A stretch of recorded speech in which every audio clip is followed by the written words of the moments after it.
윤석열 대통령의 기록적인 폭우를 부른 이상기후에 대해 대책 마련을 강조했습니다. 프란치스코 교황의 메시지에서 해답을 찾아봅니다. 폐지를 주우며 환경 파수꾼 역할을 하는 어르신들을 자원재생 활동가로 부르고 법적 지원을 추진하는 움직임이 일고 있습니다. 작가이자 배우로 역량을 펼치며 발달장애에 대한 편견을 허물고 있는 정은혜 마리아 씨와 어머니 장차연 실 작가를 만나봤습니다.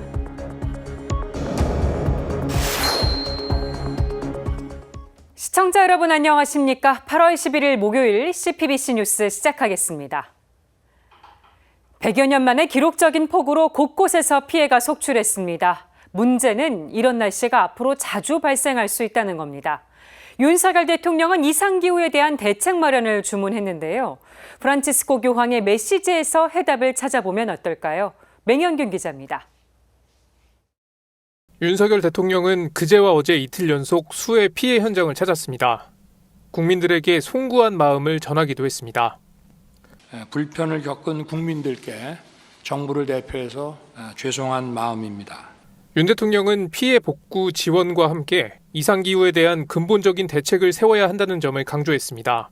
이 같은 극단적인 날씨는 비단 한국의 걱정만이 아닙니다. 안토니오 구테우스 유엔 사무총장은 최근 인류의 절반이 홍수나 가뭄, 폭풍, 산불로 인한 위험에 처해 있다고 경고했습니다. 문제의 해답은 프란치스코 교황의 경고에서 찾을 수 있습니다. 교황도 전 세계 곳곳에서 발생하는 자연재해를 주시하고 있습니다. 교황은 자연재해가 발생한 국가의 국민을 위로하는 동시에 피해 복구를 위한 긴급 지원금을 전달하기도 합니다. Alla zona di Petropolis in Brasile, devastata da inondazioni e frane. Il Signore accolga i defunti nella pace, conforti i familiari e sostenga quanti prestano soccorso. 교황의 위로 메시지 뒤에 숨은 행간은 결국 기후위기 대응입니다. 교황은 지난달 21일 올해 피조물 보호를 위한 기도의 날 메시지를 발표했습니다. 사실상 전 세계 지도자들을 향한 메시지였습니다. 교황은 공동의 집을 지키자는 달콤한 노래는 쓰라린 울음소리를 동반한다고 진단했습니다. 기후위기에 따른 이상현상에 따라 가난한 사람들이 가장 심한 고통을 받는다는 지적입니다. 또한 각 국가의 근시안적 기후대책 때문에 미래 세대가 위협받는다는 것입니다. 교황은 개인적 차원의 건강이나 복지 또는 전쟁과 같은 세계적 이슈들과 같은 수준으로 지구가 뜨거워지는 것에 대한 관심을 가져야 한다고 강조했습니다.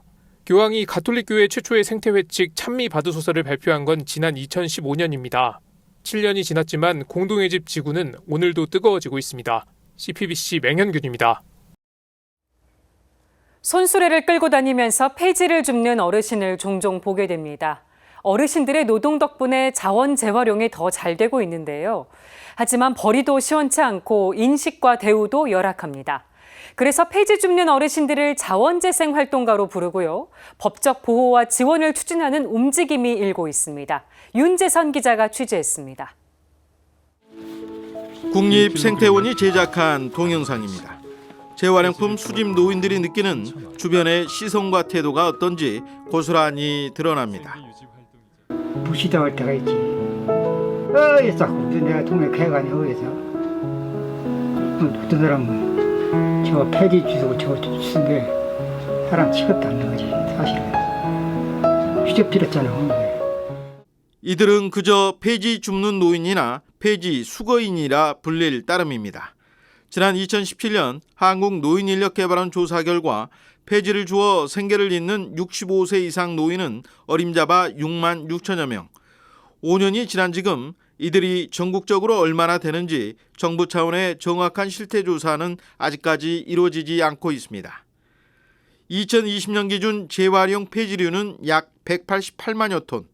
이 가운데 20% 정도를 폐지 줍는 어르신들이 감당하고 있는 걸로 추정됩니다. 동네를 깨끗하게 만들고 자원순환을 이루는 한 축을 담당하고 있는 셈입니다. 하지만 하루벌이는 최저임금의 10%에도 미치지 못합니다. 20년째 폐지 수거 활동을 하고 있다는 82살의 김신자 할머니. 월급도 없이 그냥 이것만 채워줘요. 쓰레기 이런 데 있으면 내가 다 담아서 정리해서 딱 놔두고 그러지. 폐지 수거가 가져다주는 환경적 가치는 얼마나 될까? 폐지 1톤을 재활용할 경우에 이산화탄소 약 1톤과 대기 오염 물질을 약 95%가량 줄일 수 있고, 또한 물과 전기를 28%에서 70%까지 절약할 수 있습니다. 이것은 30년 된 소나무 162그루를 심어서 숲을 조성하는 것과 같은 효과가 있다고 말씀드릴 수 있습니다. 국립생태원이 폐지 수거 어르신에 대한 명칭을 공모한 결과 새로 지어진 이름이 바로 자원재생활동가입니다. 최근 들어 제도 밖에 놓여 있는 이들을 법적으로 보호하고 지원해야 한다는 움직임이 일고 있습니다. 더불어민주당 이수진 의원실에 따르면 폐지 수거인 대신 자원재생활동가란 이름을 법적으로 부여하는 자원절약과 재활용 촉진에 관한 법률 일부 개정안 발의를 준비 중입니다. 자원재생활동가에게 보조금과 안전장비 등을 지원할 수 있는 내용을 담는 방안을 검토하고 있습니다. 폐지 줍는 어르신에게 일자리를 제공하고 있는 사회적 기업 러블리페이퍼의 기우진 대표. 기 대표는 폐지 수거 노동을 하는 어르신에 대한 시선과 인식이 바뀌는 계기가 될 것으로 기대합니다. 이번에 이 폐지수거 어르신들을 자원재생활동가로 재해석하면서 그분들에게 맞는 어떤 활동에 지원을 할 수 있는 법률안이 만들어진다면 저는 어르신들에게 더 안전한 사회를 만들어줄 수 있고. CPBC 윤재선입니다. 작가이자 배우로 역량을 펼치며 편견을 허물고 있는 발달장애인이 있습니다. 드라마 우리들의 블루스에 출연했던 정은혜 마리아 씨가 주인공인데요. 꿈을 펼치며 살게 되기까지 어려움이 많았다고 합니다. 정은혜 씨와 어머니 장차현실 작가를 만나봤습니다. 김정아 기자입니다. 정은혜 작가가 출근하는 경기도 양평의 작업실. 12명의 발달장애인 청년들이 예술활동을 펼치는 창작 스튜디오 틈입니다. 이쪽과 저쪽 사이의 틈, 다른 사람과 나 사이의 틈, 그리고 세상의 틈을 메우자는 의미가 담겼습니다. 이들에겐 그림을 그리는 활동을 일과 노동으로 인정받아 급여를 받고 사회적 관계를 맺고 확장하는 곳이기도 합니다. 정은혜 작가의 어머니 장차현실 작가는 발달장애인의 고용정책 현실에 대해 토로했습니다. 최저시급 제외 조항이라는 게 있어요. 최저시급을 안 줘도 되는 사람들이 있는데 그 사람들이 바로 최중증 발달장애예요. 그런 무시무시한 법이 살아있는 그게 아직 우리의 현실이거든요. 발달장애인들이 한 달을 일해 단돈 10,000원을 받더라도 불법이 아니라는 겁니다. 장 작가는 발달장애인들이 자신의 재능을 도구 삼아 노동을 하며 자신들의 존재감을 확인하고 비장애인과의 관계소통이 이뤄질 수 있는 사회가 되길 희망했습니다. 사람들의 얼굴을 그리는 캐리커처 작가부터 배우로 연기까지 소화하는 다재다능한 딸 정은혜 작가. 하지만 장 작가는 올해 33살인 딸이 20대는 지금과 많이 달랐다고 말합니다. 사실 20대 은혜 씨는 진짜 굉장히 참혹했어요. 막상 20대가 돼서 어디 갈 데가 없더라고요. 갈 데가 없으니까 갑자기 자기 방에 탁 들어가더니 문을 탁 닫기 시작한 거예요. 그 방을 저희는 지금 이제 동굴이라고 표현해요. 은혜 씨의 사회적 관계가 단절이 되면서 퇴행이 오기 시작했습니다. 특장애부터 시선강박증, 조현병 등이 찾아오면서 은혜 씨와 가족들은 큰 우울감에 빠지기도 했습니다. 장 작가는 2013년 2월 27일을 잊지 못한다고 말합니다. 은혜 씨가 어떤 그림을 그렸어요. 아, 참 좋은 재능이 있었구나를 발견하게 된 거예요. 그래서 그 이후에 제가 이제 은혜 씨에게 이제 그림을 그릴 수 있는 환경을 점점 만들어주게 된 거예요. 장 작가는 그림을 그릴 수 있는 환경을 부모가 만들어줬지만 가장 중요한 건 본인의 의지였다고 말합니다. 은혜가 뭔가를 이제 하고자 하는 의지를 가지고 뭔가 의욕적으로 달겨드는 모습을 볼 때 마지막 카드 같은 느낌이라는 생각을 했어요. 그래서 제가 저의 것을 다 던져버리고 은혜를 지지하게 된 거죠. 장 작가는 지금 많은 발달장애인의 삶과 그 가족의 삶을 가능하게 하는 중요한 일을 하고 있는 것 같다며 마음이 든든하다고 밝혔습니다. 어떠한 존재든 세상에 나온 이유가 있는데 그러한 행복감과 뭐랄까 자기 존재감을 못 느끼고 그냥 사그러진다면 너무 속상하고 마음이 아플 것 같다는 생각을 했거든요. 정은희 작가는 그림을 그릴 때 스스로 자랑스럽다고 말합니다. 멋지고 자랑스럽고 네 자신이. 저는 멋진 사람이고 네. 엄마가 멋있는 사람이어서 또 엄마까지. 고맙습니다. 훌륭한 사람이에요. CPBC 김정호입니다. 무더위가 끝나나 싶었는데 연일 폭우가 내리는 등 날씨 변덕이 심한 요즘입니다. 이럴 때 집에 있는 시간을 활용해서 피정을 해보시면 어떨까요? 일상에서의 피정을 돕는 책들을 이힘 기자가 소개해드립니다. 혼자만의 시간에 책으로 피정을 해보는 건 어떨까요?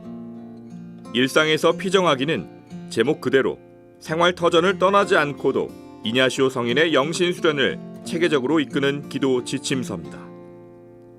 저자인 사도성 안드레아 수녀회 김미정 수녀의 영신수련 원리와 기초를 응용해 5주 동안 기도할 수 있도록 차근차근 안내해 줍니다. 성경 말씀으로 기도하고 은총을 청하는 식으로 12개의 길잡이를 따라하다 보면 어느덧 예수 그리스도 안에서 하느님을 만나는 영적 체험에 다가가게 됩니다. 저자는 피정 기간이 5주이기 때문에 각자 할 일에 따라서 미리 가족들과 상의해 방해받지 않고 하느님과 깊게 만날 수 있는 때와 장소부터 물색하라고 조언합니다. 미국의 평신도 신학자 브렌트 피트리 교수의 마리아의 신비를 풀다는 성모 마리아의 교의를 성경적으로 명쾌하게 해석한 책입니다.